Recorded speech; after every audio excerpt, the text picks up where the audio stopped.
Dude, you just fucked up. I'm gonna make it rain blood. What?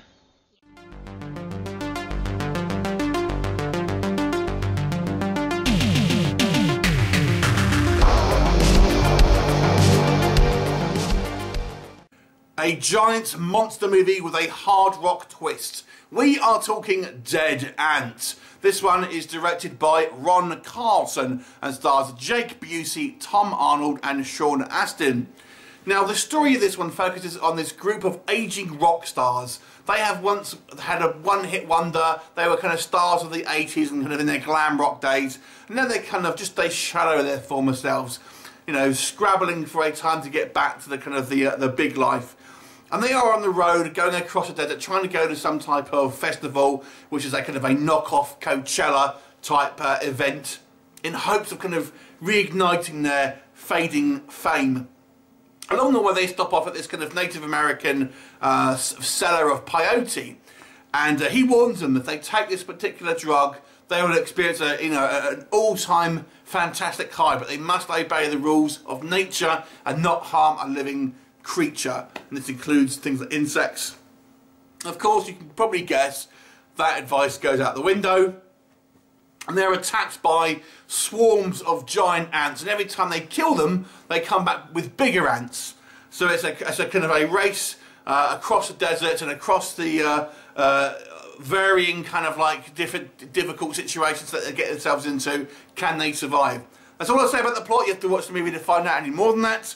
So let's talk Dead Ant. This is an enjoyable kind of like B-movie romp, and it will remind you of those kind of the old 50s style kind of monster movies that we used to have. The one thing I really enjoyed about this movie more than anything else was some of the writing, and specifically not so much like the set pieces or plot writing, but just the bits of dialogue, and that may well be, some of this stuff may well be improvised by the actors. But there was some really kind of funny lines here.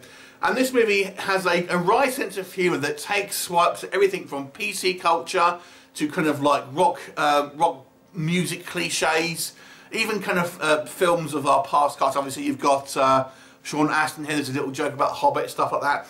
So there was some really quite clever kind of just little funny little bits of dialogue here that did make me kind of chuckle. And some of the characters are kind of quite OTT and are actually kind of quite fun.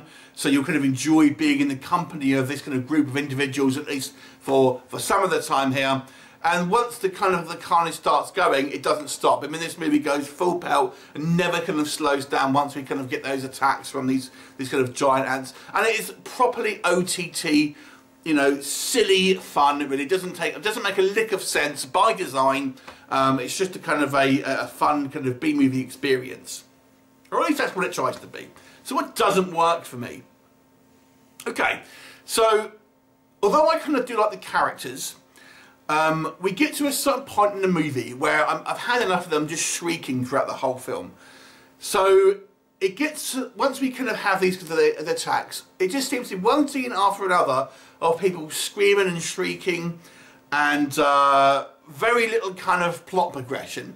Now this movie doesn't try to be like a deep film, it's not trying to have an in-depth narrative, but it just seems to be lots of kind of more of the same.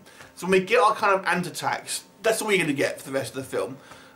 There's nothing really anything more than that, and it's just rinse and repeat. So we get, you know, we kind of get a reprieve, we get an ant attack, we get a reprieve, we get an ant attack.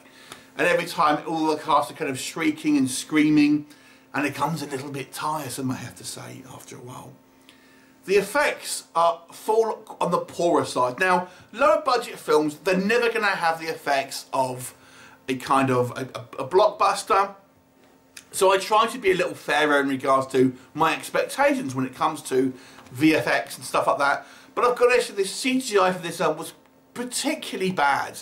You'll be reminded of sci-fi movie channel kind of films or asylum productions, stuff like that. The CGI is noticeably kind of quite cheap, even distractingly so at times. So unfortunately the CGI here, I have to point it out where it goes past the point where I can give it a little bit of forgiveness, because the CGI is a little bit poor.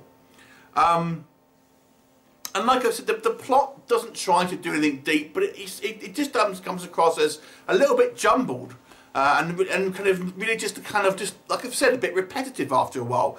Now, there's been another kind of giant ant movie quite recently called It Came From the Desert, which was actually based on an old computer game. And I have to say, that movie was better. I think it was still a low budget movie, but it had better effects and a better narrative as well. Because I feel that's the thing that this film really lacks. I mean, it has this kind of like this hard rock feel to it. So you've got all the kind of like the rock music. That's kind of fun, but you just don't feel there's much to it. And it just, once you kind of get into the attacks, they just don't really seem that kind of innovative after a while. They just seem kind of like slapped together to a certain degree. And although it's kind of fun, when you're kind of watching a very similar attack for the kind of the fifth time, you know, it becomes a little bit tiresome, I won't lie. So I had to say, I think It Came From the Desert was overall a better movie and had more of an kind of enjoyable kind of narrative to it, whilst this one doesn't try to do anything too kind of exciting with its plot. Like I said, there are some kind of like fun dialogue here that I kind of enjoyed, and if you kind of like the hard rock kind of like, you know, Motley Crue style kind of music, then you'll probably get something more from this one as well. And some of the characters, you know, like I say, some of the characters are quite fun, but I just found it a little bit boring after a while, and just a kind of a little bit too OTT sometimes, without any kind of clear direction about what it wants to do. So yeah, it's a bit of fun. It's a kind of a throwaway kind of monster movie that will kind of remind you of the kind of the 50s style kind of like giant insect genre that we had back then. But it's nothing too memorable. I'll give it a 5 out of 10. If you've seen it, what did you think of it? Leave me a comment and I'll look forward to seeing you next time. Bye for now.